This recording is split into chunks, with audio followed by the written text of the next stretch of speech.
What's going on, big ballers, shot callers? Big Ken here. Welcome from another edition from the Grid to the Rim Sports Talk Show.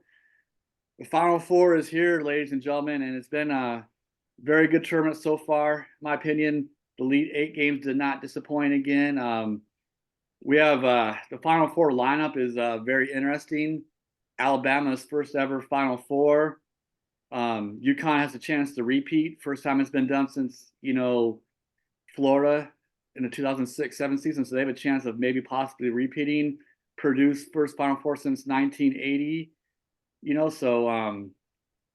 a lot of teams that haven't been there a long time. One team hasn't been there at all in Alabama, usually a football school, and UConn's been, dominating college basketball the past couple of years. So very interesting, Final Four lineup. I'm joined by my colleagues, Dwayne and Brandon. How you guys doing, brothers? Doing good, doing good. Thanks for having me back, Ken.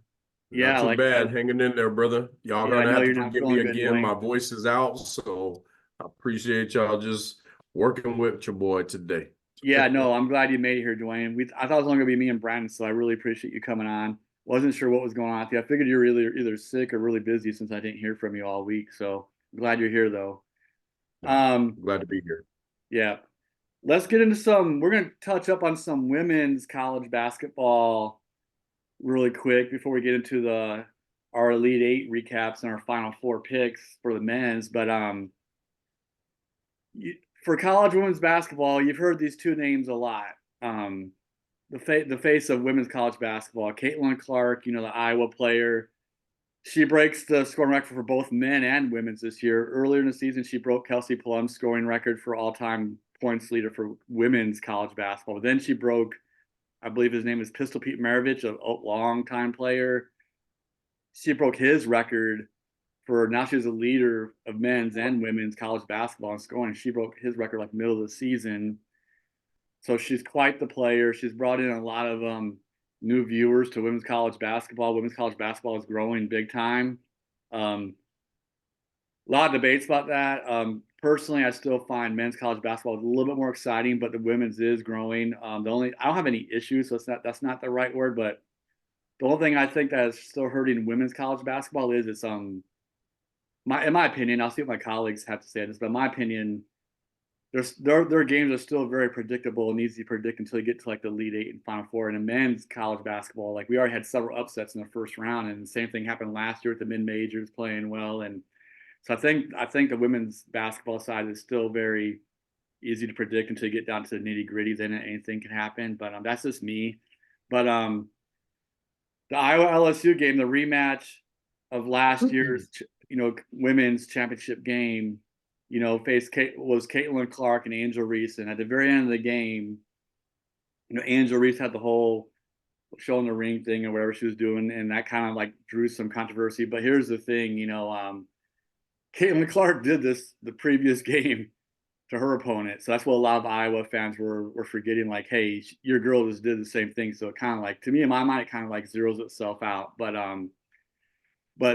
that led to a lot of people watching women's college basketball because the whole Angel Reese, Caitlyn Clark, matchup, and then they faced off against each other again in the Elite Eight, and it was a very good game. And the women had over 12 million viewers in this game, the most ever for a women's tournament game. So they had 12 million viewers tune in. That's really good. But here's the thing: the Elite Eight for the men's, the NC State Duke game had 15 million viewers, so they still got beat out. That's like freaking insane, man. But anyways, Caitlyn Clark and Angel Reese. I like Angel Reese. I think trash talking is always part of the game, but I do think she lets it on like a little bit too much at times. But she's a hell of a player. She's obviously competitive, so that comes with the territory. So is Caitlyn Clark. Caitlyn Clark is no stranger to this either. They both compete at very high levels. Who I don't like, and I told Brandon about this, who I don't like is I'm not a fan of Mulkey, the coach at LSU. I think she's the question mark for me. I'm okay with Angel Reese because she's 20 years old. What was I doing when I was 20 years old, So I can let her get a free pass, but I don't like Mulkey. What's your take on the situation, Brandon? Yeah, I feel like this situation is something that's good for women's basketball right now. Angel Reese is going to the draft. Caitlyn Clark's going to the draft. And they just had 12 million viewers watch their game for women's basketball. They don't get that very often. The whole Caitlyn Clark, yeah, she did the John Cena quite a bit last year. That's been her thing. And you know, LSU beat them. Angel Reese gave it back. She's doing the ring after the game, and she's a trash talker. It's part of the competition. It comes with it. But everyone seemed to be mad at Angel Reese because Caitlyn Clark is the darling of women's college basketball. She brought excitement to the game. Everyone's just like, who's this girl that's putting 40 a game? She's getting triple doubles. Like, this is amazing. And Angel Reese is very talented too. She's a great player.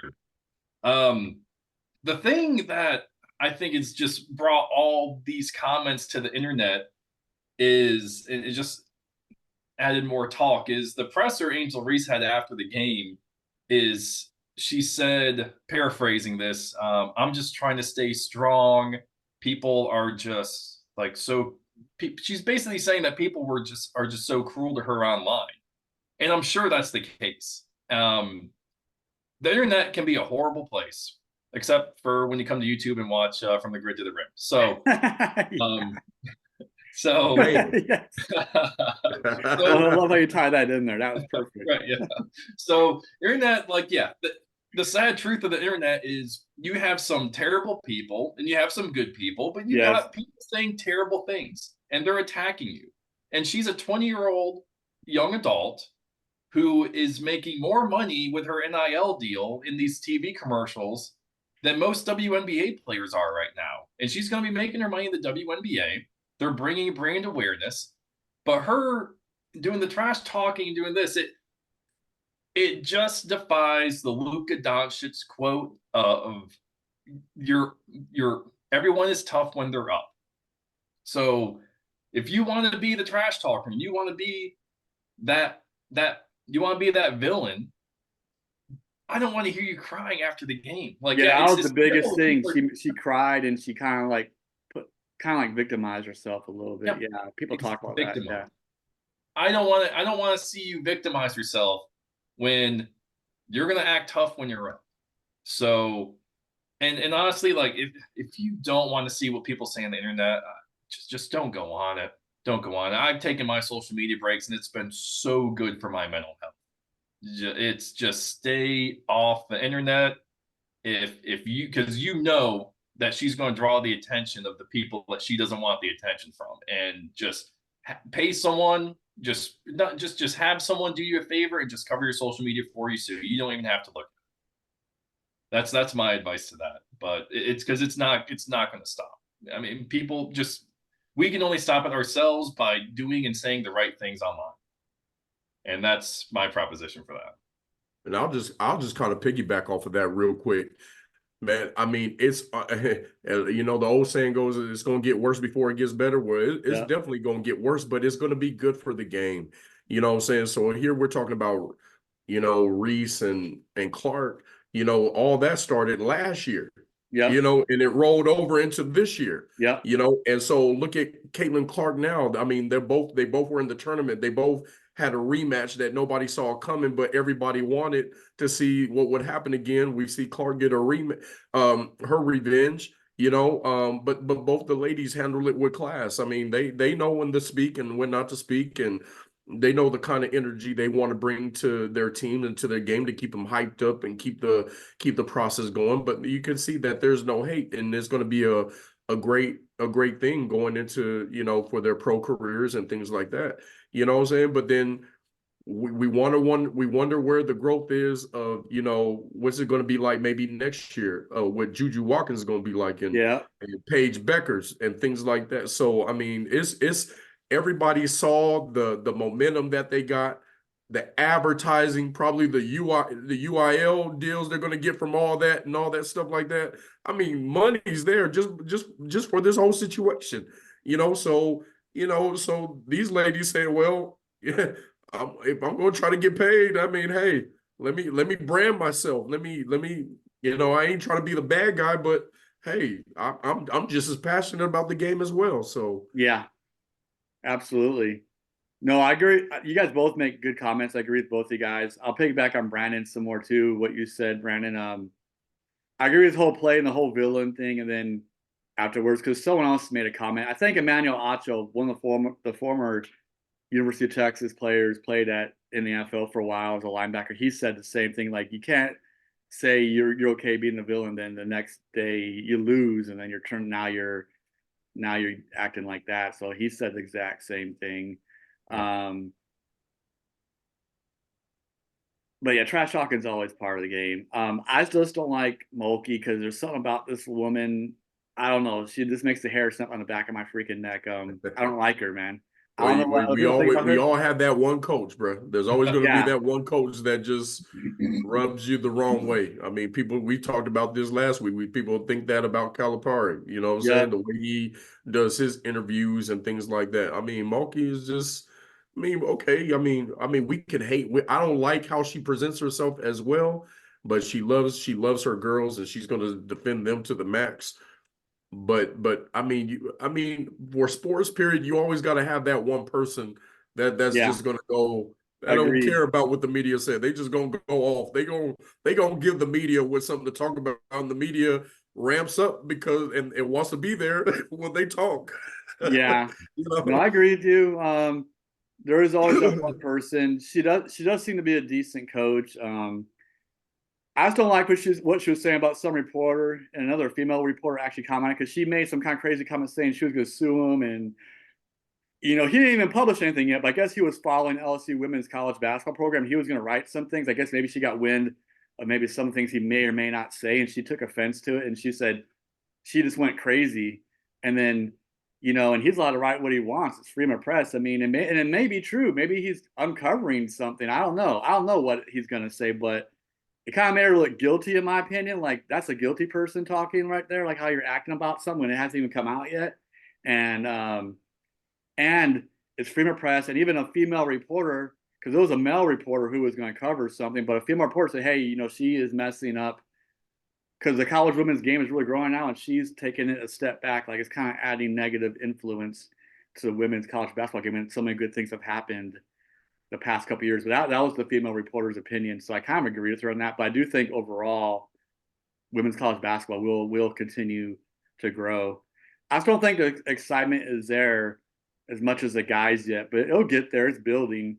I think the guys is just like exciting from the very first round. I think the girls it gets exciting like later on, deeper into the tournament when we've had the big LSU Iowa rematch in the Elite Eight. That's just my take, but women's college basketball is definitely going somewhere. Um, let's get into the men's Elite Eight matchup. Let's talk about this Illinois UConn game. I was talking about this with Brandon before, during our pregame talk. And Illinois is in the game at halftime. It is 28-23 at halftime. Illinois is very much in the game.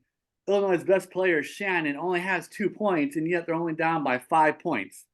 I'm thinking, like, if Shannon could do what he normally does in the second half, like, Illinois has a chance here. They're big-time underdogs facing, the defending national champs, but UConn goes on this crazy like 25-30-0 run to start the second half, and the game was absolutely over. They're up by 30 points, no looking back. Shannon only has 8 points for the game. But to your credit, Dwayne, you said one player had to step up for Illinois, and he absolutely did, and that was Domask. Domask had a great game, especially a great first Yeah. half. And I'm like, man, if Shannon and Hawkins, usually they're two guys that score points, if they would have matched that, this could have been something. But for whatever reason, Shannon picked the Yeah. wrong time to have his worst game of the season, being under in single digits, eight points. They needed like 25 out of him, like they normally get. So what's your take on Yeah. this game, Dwayne? Like I said, it's just we all know how tough UConn is on both sides of the ball, both sides of the rim, but it's just, I just really didn't feel Illinois would have had enough to match up with them Right. regardless. And I was hoping that they could at least find 3 scores to really, take it to them and at least make it competitive.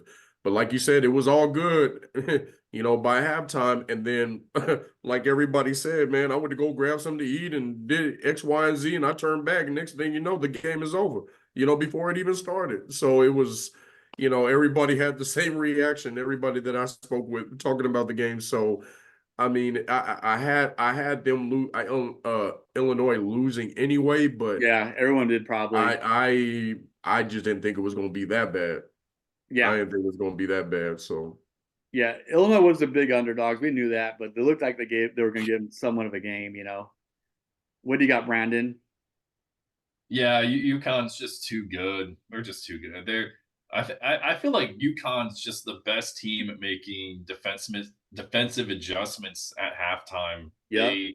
They just they swapped out Klingon to guard who's ever the back cut is on the baseline, and he had like 3 blocks immediately right after that. He stuffed them at the rim every time. Yeah, they play hard.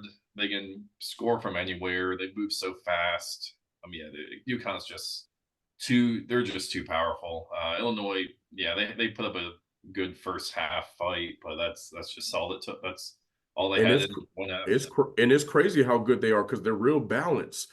They Yeah. really remind me of a Houston, but Houston sometimes just don't put up those points because they're such a defensive team. But they don't have one player that's just going to guarantee the 20-point game or 15-point game. They have multiple players. One player, Kling could be good one night, or just their whole roster, could step up. Somebody, it could be Caravan one night, it could be Castle one night, it could be Newton one, so it just they're pretty balanced, but you just don't know who's gonna go off. There's just Yeah. not one person you can just really lock in on and just try to shut them down. But that's what UConn, to their credit, that's what they did. They locked down Shannon, and somebody had to step up. Yep. Yeah, Klingon had a real good bounce back game too. Before we move on to the next game, we're talking about him only scoring 8 points the previous game, which we thought was kind of surprising. But he had 22 points, 10 rebounds, like 4 or 5 block shots that Brandon was willing to. Like he had a great all around game, and they had balanced scoring. Spencer has 11 points, 12 rebounds. Caravan has 10 points. Diarra has 11 points, and some guy named S. Johnson off the bench has 10 points. Like they were just balanced all the way around. And Illinois only shot 25% from the field all game long. Horrible, 17 out of 67, and UConn was 31 out of 60, over 50%. So they were shooting lights out, and Illinois couldn't buy a basket. So it was a bad game in the second half. Second game, very intriguing game. Number 6, Clemson loses number 4, Alabama, 89-82. This is a very good game. Clemson played well, but Sears in the second half went off. He was kind of quiet in the first half, but he hits like 5 or 6 huge threes. He was just going crazy. He finishes the game with 23 points, but it was a very good game. But yeah, Sears was the difference maker in the second half. But that was the first time I really saw Clemson play, and they do have that 3-headed monster that Monty and everyone's been talking about. I really liked PJ Hall, Shefflin, Joe Girard played well again too. Hunter, they had 4 guys in double digits.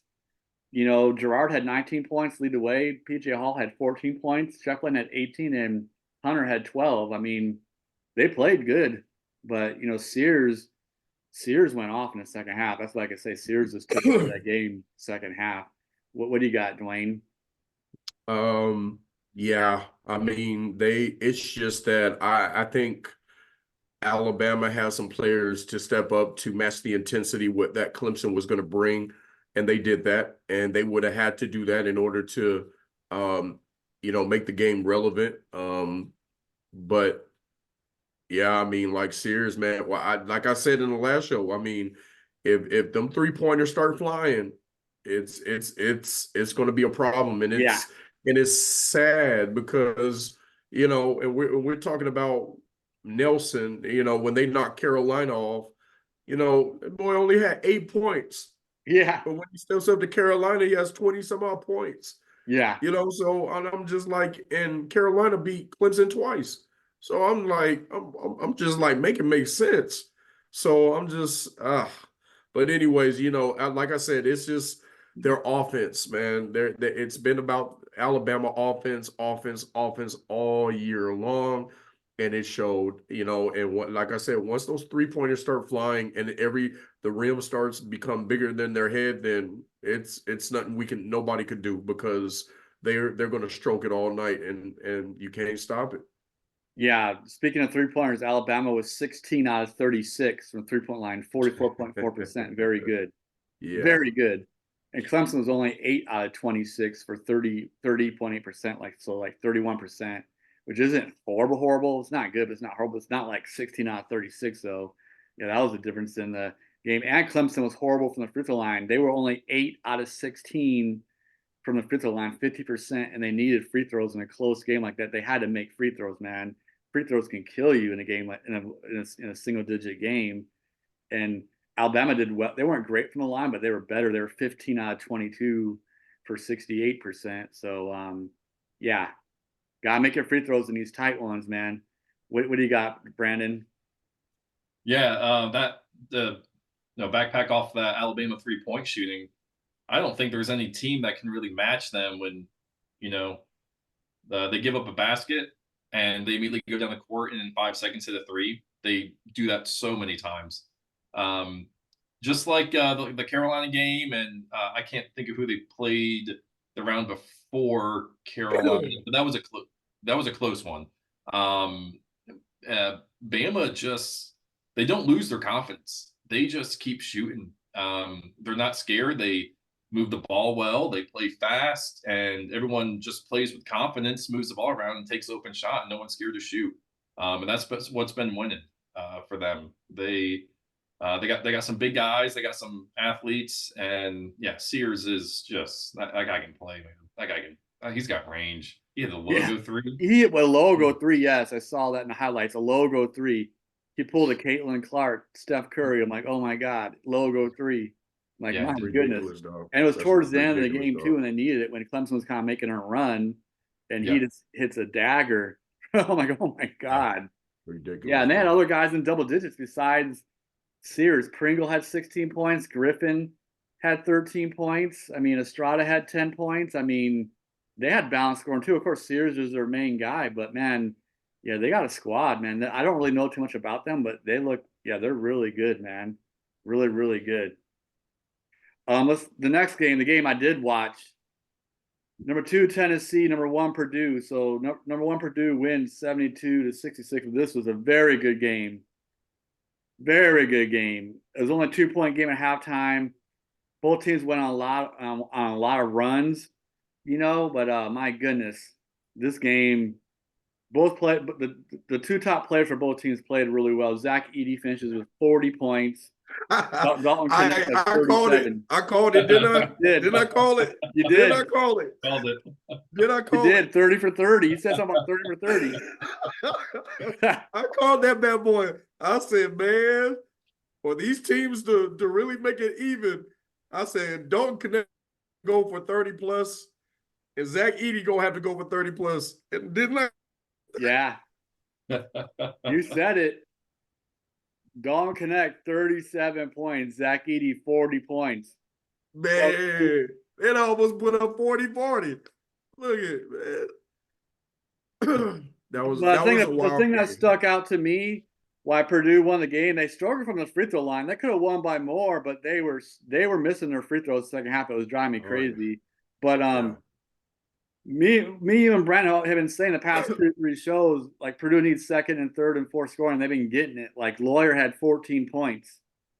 Lawyer is stepping up, and he was kind of a bust last year in the term as a freshman. So I really like what he's done his sophomore year.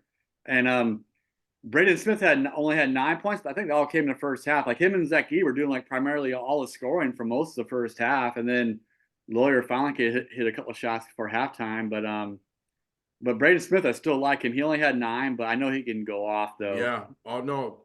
I mean, yeah, you're right, man. I mean, he's known for his assists, but man, I mean, he stepped up with 7 rebounds, So he Yep. almost had himself a triple double. Yeah, I he mean, or at did. least flirting with it. So, Yeah, he was. you know, I mean, and that helps. That helps. I mean, man, he had I like to say that Braden Smith had a complete game. Yeah. And him and Edie were playing that Stockton Malone game, man, all game.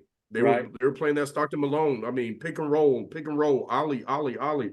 So I mean, it was nothing that Tennessee could really do about it, really.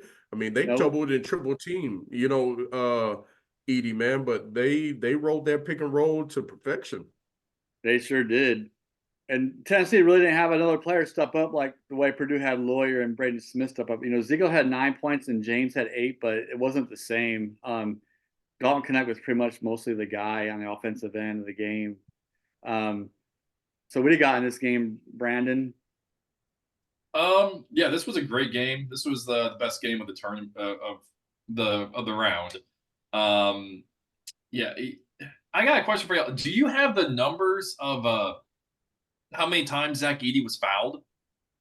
He had to be. He went to the free throw line a lot, dude. Man. Yeah, yeah. So I remember watching it. I can't.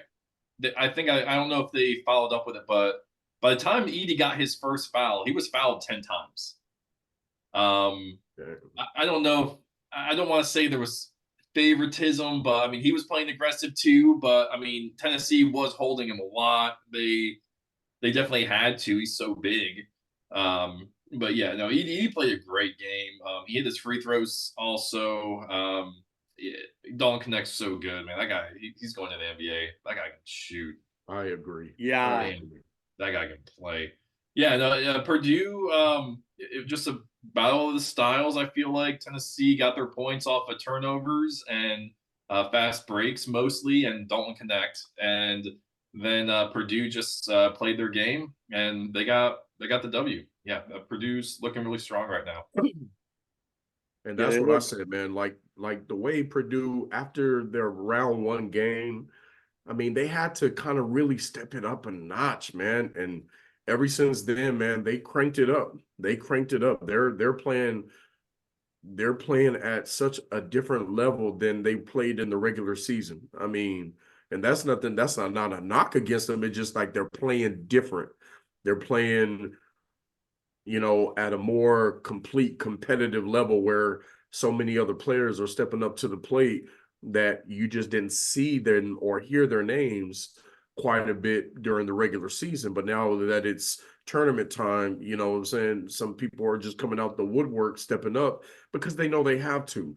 And that's all I want to see out of Purdue, to see if they can make it, to the Final Four. But because I had them, quite frankly, almost getting knocked out. You know what I'm saying? They were going to run into some challenges, and Tennessee was going to be one of them. But, but they're playing at such a level, to the level of, the way UConn is playing, it could match up very well if they end up meeting each other in the championship.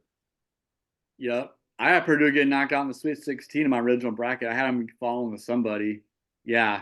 I'm kind of mad about Tennessee in my bracket because I had Tennessee getting really far in my original bracket. Then I switched it up last mix. I was like, well, no, Tennessee's going to continue to have their tournament problems. They'll probably get knocked out, and then they go on this deep run. So, yeah, my bracket got all screwed up, completely broken on that side, just broken. But next game, the Cinderellas, I guess you could say, the tournament. I can't say they're Cinderella because they play in the ACC, and they're like they were the middle of the pack team this year. But NC State takes down Duke 76-64. Duke is ahead by 6 points at halftime. They look good, but in the second half, they got ice cold. And DJ Burns and Horn, they went off, especially DJ Burns. They could not stop DJ Burns. 29 points for DJ Burns. Horn added in 20. I mean, I was impressed how well DJ Burns can move for a big man. That little drop step he has, that little left-handed hook, like he's money on that thing. He did that thing 3-4 times. I was like, my goodness, he's got some moves for a big man. Yeah, I like the way he played, man. Wow. North Carolina State, can they do it again since 1983? We all know about Jimmy Valvano and his famous SB speech when he was dying from cancer, and now they're back again since then, since that time. So my goodness. But yeah, Duke just didn't have nothing in the second half. They fell cold in the second half, and that killed them down the stretch. So what do you got in this game, Dwayne? Man, like you said, DJ Burns, man. Look at, man, for me, just watching this dude play, I mean, he is so reminiscent of Robert Tractor Trailer. Yeah, yeah. My Michigan You man. know, I mean, that boy is so reminiscent of this man. You know, Robert Tractor Trailer, just Yeah, I forgot all about that bulldozer guy. folks, bro. You know, but he has such an underrated finesse to his game, man, that it's almost completed. It almost wows you, you know. So, you know, but I don't know what Keats told these players at halftime. If you look, I was just impressed by their attitude at halftime. They weren't down, man. Them jokers were hype. They were hype going into halftime. I mean, NC State was like, "Oh, we got this. Oh, no, we coming back out. We ready to roll." You know, and when they did, I don't know what Keats told them, man, but you know, Duke had zero offense, zero to stop these dudes, zero offense to stop these dudes, and they ran them over. And so, like I said, I predicted NC State. I can't stand Duke, so I mean, I knew you guys were happy. I didn't want to bet on NC State again, so they won, and so you know it's really good to see them. They earned it. They deserve it. They've been on such a tear, you know, since the conference tournament. And man, big ups to NC State, man. They are rivals, but man, you got to give credit where credit is due. Absolutely. Absolutely. At the 12-minute mark, NC State took over. It was kind of back and forth the first 7 or 8 minutes of the second half. And then at the 12-minute mark, NC State went on a run, and they just maintained that lead throughout 10, 12, 13 points. So, yeah, they earned it. What do you got in this game, Brandon? Yeah, I don't like State, but I hate Duke. So this was fun to watch. Yeah, the turning point in the game is when Kyle Filipowski flexed on his and one, and State, like you said, ran them over. That was the turning point. But everyone's tough when they're up, right? So yeah, like you said earlier, not tough much long after that. So yeah, State's a fun team to watch, man. Those guys just get out there and they look like they're having fun, and that's just always enjoyable to watch, especially DJ Burns. Most fun player in college basketball to watch in so long, man. Just the little sky hook. I have not seen a big man like this in maybe ever, that just has that quickness, balance, and just body control of someone just for these like post moves. No one can stop it. Just the way he turns his body in half a second, he's already right behind you, and you've lost, and he's just going to go up there. And he got fouled so many times and hit these and ones, and they were legit fouls. And it just softly goes off the backboard and splash, it goes in and one. That guy can play. It's going to be really fun to watch him again this next game. So we'll see. I'm excited to see him against Edey today. That's going to be a fun one. I believe so. Yeah, absolutely. Speaking of that, we are into our final 4 predictions, and Purdue and NC State is playing first today here in another hour. Yeah, that's the theme I think of this Final Four is how good all the big men are. You got Clingan for UConn, Edey for Purdue, and then you got DJ Burns for North Carolina State. I don't know if Alabama has a big man, but I know they got a lot of role players, and they got Sears, but there's a lot of really good big men in this tournament. Purdue versus NC State. Oh my God, predictions. Can NC State keep this dream miracle run going, or will Purdue finally fall? My thing that scares me about Purdue, but Dwayne's right, they're playing lights out right now. But the only thing that scares me about Purdue is if their second and third and fourth scores don't score, I think they can lose. The NC State has guys that can score besides Burns. I mean, they got DJ Burns, they got the other DJ guy I mentioned had 20 points, DJ Horn, and they got a few other players that can score. DR is good. They got one of their other 3-point shooters out there, McConnell. I mean, they got guys. They got a lot of weapons. They got the Middleton guy. I think his name is Middleton. He's kind of a scrappy guy. Ooh, I want to pick Purdue, but I think I'm gonna go NC State and upset. I think NC State will do it. The question will be is if DJ Burns can do this against Edey, because Edey's got a lot more size than anyone else out there.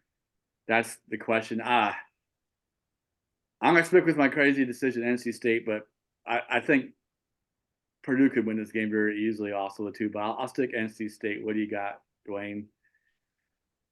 Well, I have excuse me, I have Purdue going into my Final Four, so I'm gonna stick with it. But I'll tell you this, I won't be mad if NC State beats them. I won't be mad, but I have Purdue winning, and everybody at this point have something to prove. But the way Edey is sounding, Edey is really trying to curse out coaches who passed on him through his play. Yeah. And if you give this man 25 to 30 plus points, it's 9 times out of 10 Purdue wins that game. I think this is going to be a good game to where we're going to want to see who wins the battle in the half court, and so that's going to be very interesting to see. We're going to see how foul trouble is going to impact both teams. So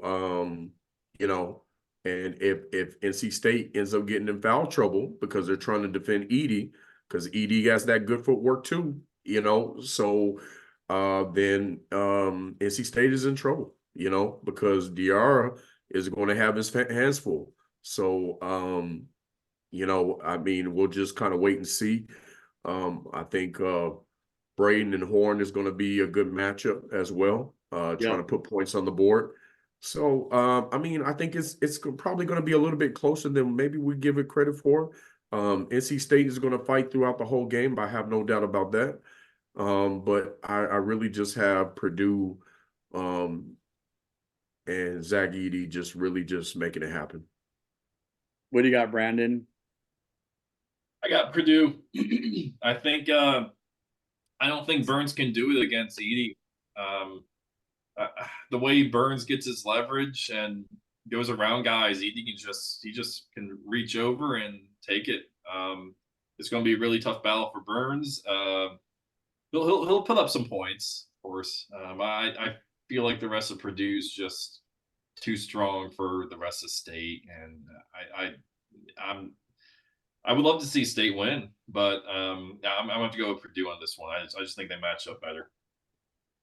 Well, my thing on before we move on to the next game, but my thing on Purdue is like Edey's got the advantage probably against Burns, like you said. I agree with that, but I think where NC State has an advantage on Purdue, just my opinion, I think NC State's role players have been more consistent throughout the tournament, and they seem like they got more scores, like more better scores. That's kind of what I think. That's where I think the game's gonna get really interesting. Like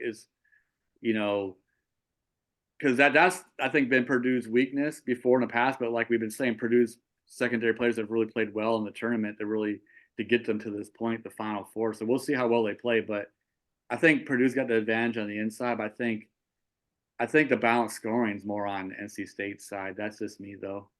But the next game, Alabama UConn. I got UConn all the way in this one. UConn will be in the championship game again, and I think they'll probably win the whole thing, to be honest with you. But yeah, I think UConn's is too balanced, like we've been saying the whole entire time. They have scores from all over the place, and they also played really good defense, just like they did last year. Another games that have even been close. This game will be closer probably, but just like last year, they seem to be just like rolling through until the championship game, and I think they're going to keep on rolling. UConn's is too tough. Sears will have a good game probably, but it's not going to be enough to get past UConn. What do you got, Dwayne? I got UConn as well. They're just too tough. Now, I will give Alabama this. They're going to make UConn and force them to play offense. They're not going, I mean, they're going to put up so many probably threes and outside shots in this game. they ain't even going to care if they go 0 for 40. They're just going to continue to chuck that ball up because it's what works for them, and so they're not going to get away from that game, but it just depends on how good UConn, we know how good UConn's defense is, but UConn is going to have to be forced to play offensive too, because if some of those shots start falling, UConn got to play. They got to play offense. They're going to start playing an Alabama type game, so but it's going to be, we all know that defense wins championships, stops, rebounding, and that's where UConn excels. So if UConn can continue to stick to that formula, they should be able to do away with Alabama with no problem. But again, Alabama is going to force UConn to play offense and put up numbers just as well, just so they can kind of keep the game interesting. So, Gotcha. What do you got, Brandon? Yeah, I got the same. I got UConn. I completely agree with what Wayne said. There's no way that UConn just think that they're going to have to just sit back and play defense this one. They're going to have to score. They're going to have to score a lot, because I can see Bama putting up 80, but I can see UConn matching that also. Agreed. And UConn, I feel like they're a lot more diverse of a team offensively, to where they can play different styles as needed. And I think it's going to come down to coaching, where Dan Hurley is going to make those halftime adjustments, and they're going to probably make the right defensive adjustments just to slow Bama down. But they score too much, so you can only hope to just kind of put a little bump in the road for them to keep them from scoring too much. But yeah, I think UConn's just too good of a team, and they're too complete for Bama. Before we close, who do you guys got as your champs? We kind of did this last year, because we'll probably do a post-game show like after the championship game, but we won't probably get another show in before the championship game on Monday, since it's such a fast turnaround. But I got UConn as my champ. I think UConn will be the first team since Florida to go back-to-back. So I got UConn win this whole thing again. What do you got, Dwayne? Reality says UConn, and I got them winning my bracket. I actually have both them and Purdue in my championship game, and so they're still alive in my bracket. So, time will tell. But I think that's what everybody wants to see, So I got UConn winning. What do you got, Brandon?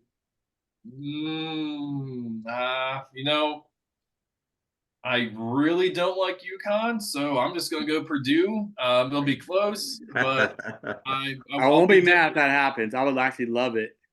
Yeah. I don't. I'm going to go with Purdue on this one. I'm going to go with Zach Edey, Braden Smith feeding the ball to everyone around, and I'll say that's how Purdue wins it. Okay. Well, like I said, Purdue very well could win this game today in another hour against NC State. And I won't be mad. And I won't be mad. I won't be mad if Purdue wins. I won't be mad. I got family in Indiana, and I know they pushing for that win as well. So yeah. I mean, I'm not going to be mad if Purdue wins it. Zach Edey is he's been the talk of all year in college. He's been the face of, in college basketball all year, man. And he is hungry. That man is hungry to prove people wrong. Yeah. When he won that Elite Eight against Tennessee, he gave his coach a big hug. He was emotional. He was fired up. Yeah, absolutely. Yeah, he's hungry, man. Like I said, I won't be mad if Purdue wins this game today. I know I'm picking a long shot in NC State, but I just feel like they're destined. But I think Purdue is the better team on paper. But I won't be mad if Purdue wins this whole thing, because it'll be the first time in a while that Big Ten's won a national title. So, yeah, I would love for Purdue to do it, but I think UConn's too good. But I'll love to see Purdue do it, though. In closing, though, thanks for watching. Thanks for subscribing. Let us know who your Final Four, who your championship is, who you think's gonna win today's games. But let us know who you think the champion will be this year, and just let us know your thoughts on everything: the Angel Reese, Caitlyn Clark situation, women's basketball. Everything. Mulkey, I don't like her, but maybe some people do. That's fine. But I just don't. So that's all I gotta say in closing. Thanks for watching. Thanks for subscribing. What do you guys got anything? No, continue to subscribe. Give us a like. We really want to know what you think out there. So, just show some love, and, we'll be happy to show love back. And we just look forward to some of your comments. Absolutely. Yeah, I got have 2 screens by you tonight. Final Four starts in an hour, and at 7 p.m. Eastern, 4 p.m. Pacific. WrestleMania night 1, WrestleMania 40 night 1. So night 2's tomorrow, same time, 7 p.m. for Eastern, 4 Pacific. So I'll be watching both. Oh yeah, I need to go out somewhere and watch it since I'm a cheap bastard. Don't got it on TV, so I'm going somewhere again. All right, man. Peace out, fellas. All right, gentlemen.